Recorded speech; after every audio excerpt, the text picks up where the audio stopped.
નમસ્કાર, સત્યમેવ જયતે લાઈવ ન્યૂઝમાં આપનું સ્વાગત છે। વડોદરામાં વધુ એક હિટ એન્ડ રન જેવી ઘટના સામે આવી છે। આજવા રોડ પર પૂરપાટ ઝડપે દોડી આવેલી એક હ્યુન્ડાઈ અલ્કાઝારે બાઇકને ટક્કર મારતા દંપતી ગંભીર રીતે ઘાયલ થયું છે।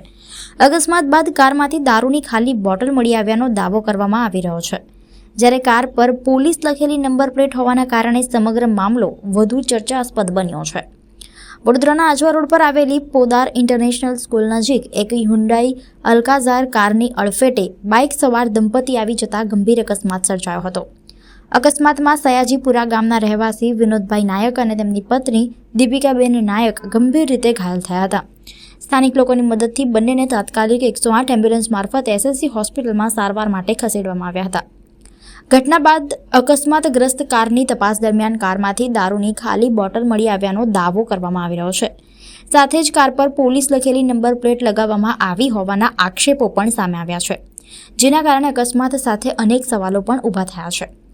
સ્થાનિકોમાં એવી પણ ચર્ચા છે કે જો કોઈ વ્યક્તિ પોલીસની ઓળખ દર્શાવતી નંબર પ્લેટનો ગેરકાયદેસર ઉપયોગ કરી રહ્યું હોય તો આવી ગાડીઓ શહેરમાં કેવી રીતે બેફામ ફરી રહી છે।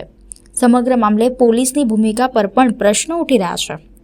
હાલ પોલીસે અકસ્માત અંગે તપાસ શરૂ કરી છે। કારમાં દારૂની બોટલ મળી આવી હતી કે નહીં, નંબર પ્લેટ કાયદેસર હતી કે નહીં અને અકસ્માત સમયે ચાલક નશાની હાલતમાં હતો કે નહીં તે સહિતના તમામ મુદ્દાઓની તપાસ બાદ જ સમગ્ર ઘટનાની હકીકત સ્પષ્ટ થશે।